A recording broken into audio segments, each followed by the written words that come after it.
Assalamualaikum warahmatullahi wabarakatuh. Alhamdulillahirabbil alamin. Wassalatu wassalamu ala asrofil anbiya'i wal mursalin Sayyidina wa maulana Muhammadin wa ala alihi wa sahbihi ajmain. Salam rahayu, salam sejahtera untuk semuanya. Salam, Om Swastiastu, Namo Buddhaya, salam kebajikan, Wei Dedeng Ye. Masih bersama saya Mbah Roto dengan mengulas kembali ukuran ilmiah tinggi tentang metodologi metafisika tasawuf eksakta ilmiah. Di zaman ini semua pemeluk agama itu saling merasa benar dengan agamanya. Contohnya, agama Islam pasti akan merasa benar dengan agama Islamnya. Agama Kristen pasti akan merasa benar dengan agama Kristennya. Dan juga agama-agama yang lainnya. Masing-masing pemeluk agama pastinya akan membenarkan agama yang dipeluknya sendiri. Bahkan tidak sedikit yang saling debat, saling diskusi, yang tidak ada ujung pangkalnya. Yang ini bahkan sangat berisiko akan sebagai pemecah belah persatuan dan kesatuan. Padahal harusnya agama itu berbuah rahmatan lil alamin, mampu menciptakan kerukunan antar umat manusia beragama, perdamaian di dunia, dan juga kesejahteraan untuk semuanya. Ini harusnya outputnya daripada beragama. Ini pastinya ada yang keliru antara pemeluk agama dan ajaran agamanya. Jadi saatnya kita menganalisa kita masing-masing, introspeksi diri masing-masing. Apakah kita bagian daripada yang merasa benar dengan agamanya, atau benar-benar agama kita itu yang ya'lu wala yukla alai, agama yang sangat tinggi tiada bandingnya, agama yang berbuah rahmatul alamin, agama yang penuh perdamaian dan cinta kasih. Nah, ini mestinya kita introspeksi, kita analisa, kemudian kita perbaiki. Karena sejatinya agama itu turun daripada sisi Allah Ta'ala, maka agama itu pastinya mutlak. Karena Allah Ta'ala atau Tuhan yang Maha Esa itu mutlak, mestinya yang turun daripada situ adalah mutlak juga.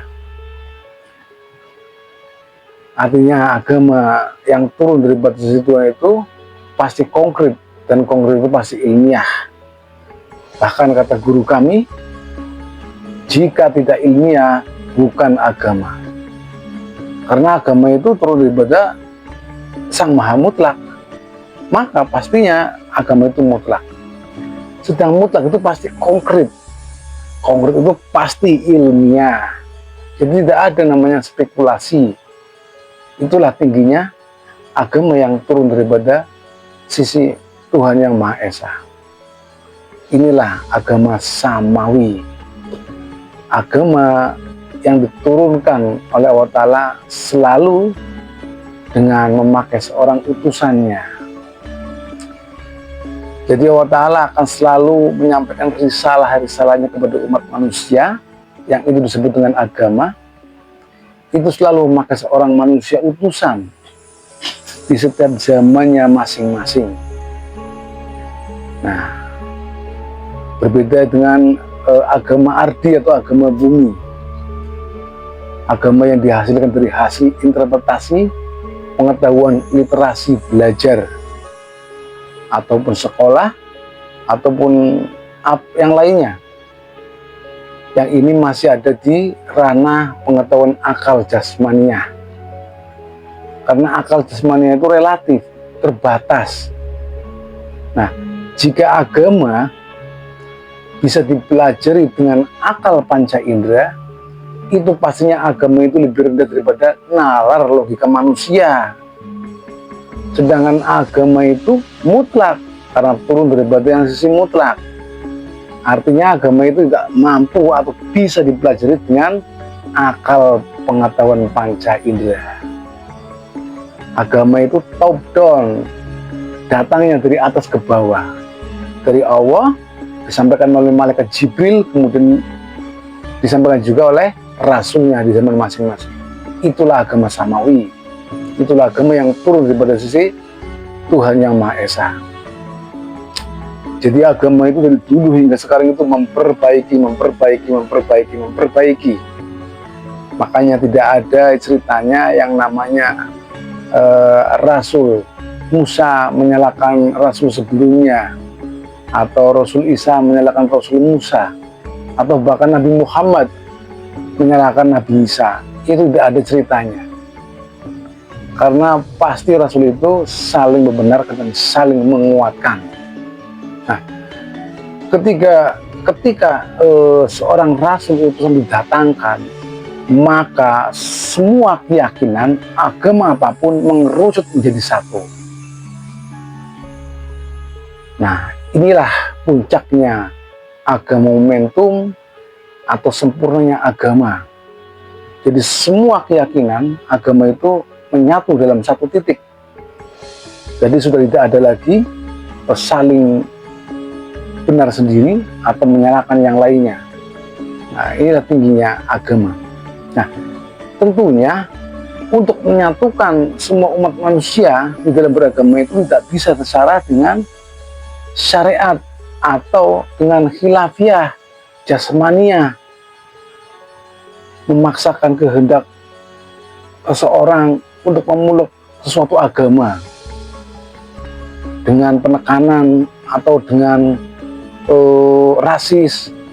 Itu tidak begitu, karena agama itu la ikraha fid-din, tidak ada pemaksaan dalam beragama.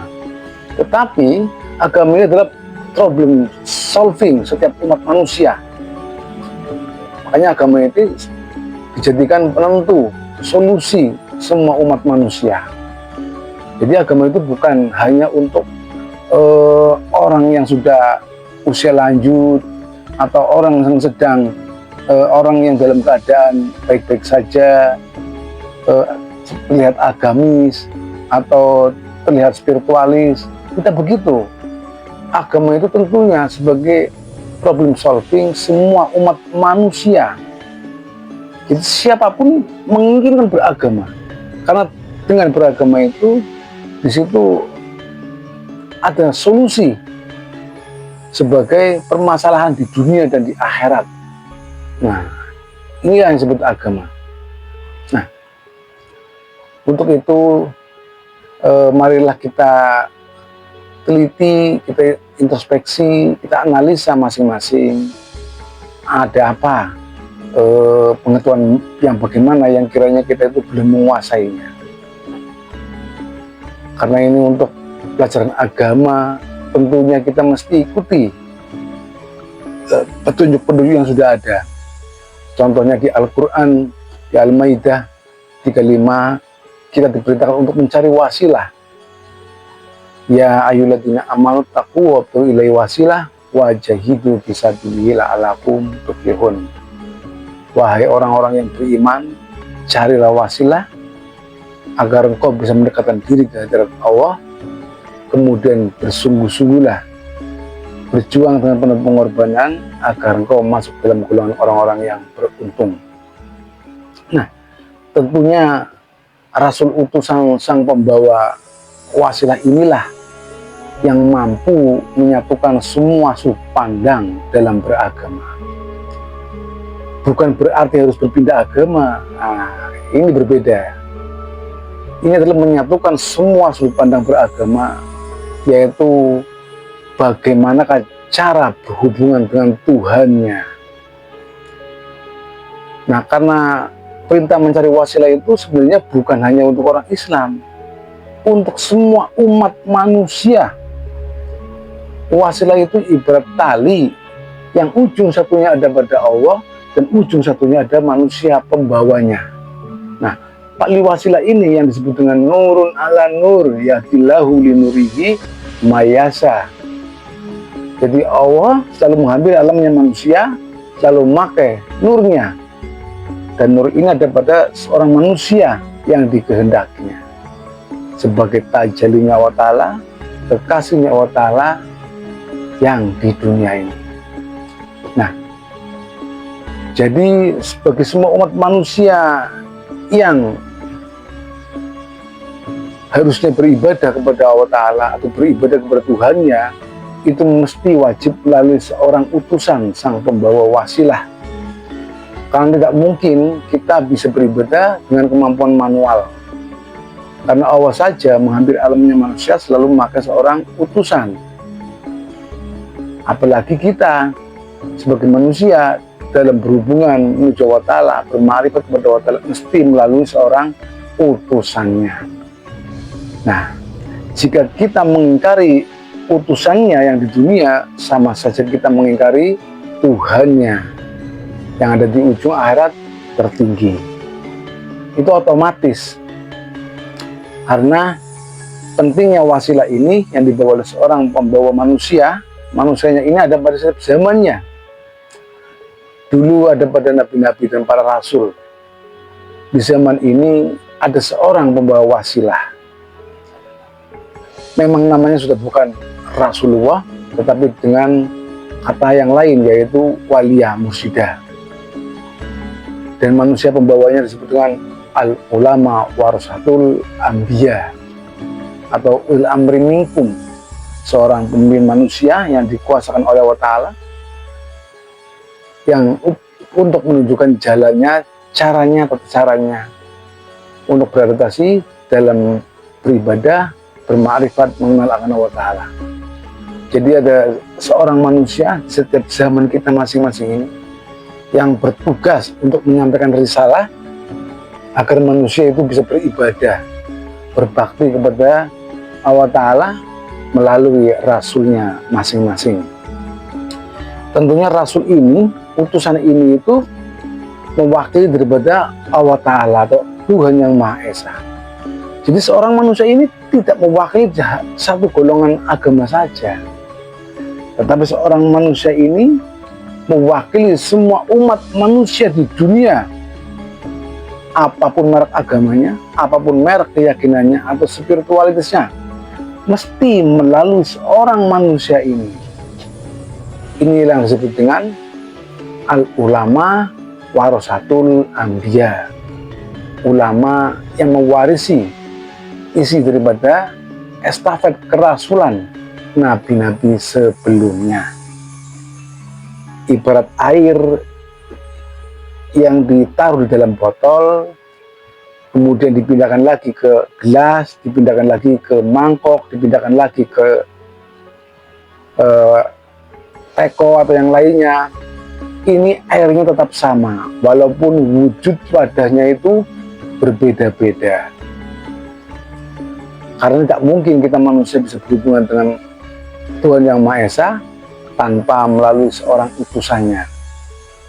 Jadi saatnya di zaman kita ini sekarang ini ada seorang manusia pembawa wasilah yang akan menyatukan semua sudut pandang beragama, yaitu melalui metodologi agama. Jadi mempersatukan umat manusia beragama itu bukan dengan memaksakan kehendak berpindah agamanya, bukan, tetapi dengan melalui metodologi agama beserta rukun dan syarat. Artinya seorang manusia ini akan menunjukkan jalan, caranya, adaptasinya dalam beribadah menuju Allah Ta'ala, mengenal akan Allah, Ta'ala. Yang disampaikan seorang manusia ini hanya tentang metodologi, jalan atau cara. Jadi jika jalannya sama, gurunya sama, maka kita akan mengalami atau melewati kejadian-kejadian yang sama pula, yaitu kejadian-kejadian yang dilewati oleh para nabi dan para rasul. Itulah yang disebut dengan hakul yakin, empiris secara ruhaniah. Nah,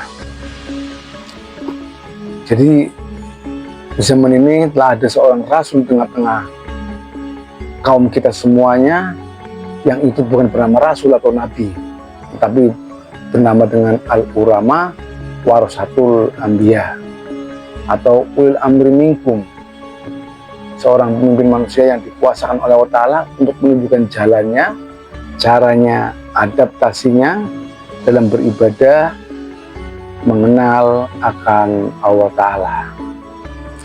Jadi demikian ya, untuk menyatukan seluruh umat manusia dimanapun berada itu tidak bisa dengan khilafiyah, harus memaksakan satu agama, tetapi hanya dengan menyampaikan metodologinya kepada semua umat manusia. Nah, manusia inilah yang ditunggu-tunggu oleh semua umat manusia beragama. Seorang manusia inilah yang disebut dengan Sang Mesia yang ditunggu-tunggu oleh kaum Nasrani. Kemudian sang manusia ini yang disebut dengan Atman. Manusia ini disebut dengan Sang Buddha. Manusia ini disebut dengan Sang Juru Selamat, atau disebut dengan Mursyid. Itu adalah seorang manusia yang mewakili Allah Ta'ala yang di dunia ini untuk menyampaikan jalannya, caranya, adaptasinya dalam beribadah, mengenal akan Tuhannya. Jadi carilah sambal wasilah di zaman kita ini sekarang ini, agar ibadah kita usul atau sampai kita bermakrifat kenalakan Allah Ta'ala. Hanya dengan mencari wasilah ini, sambal wasilah inilah perdamaian, persatuan, dan kesatuan akan terjalin. Demikian yang kami sampaikan pada kali ini. Salam persaudaraan, salam kerukunan antar umat beragama, salam kebangkitan agama tauhid. Ini tentang praktek tarekat Naqsabandiyah Kholidiyah. Illahi anta maksudi wa ridhoka matlubi. Wassalamualaikum warahmatullahi wabarakatuh.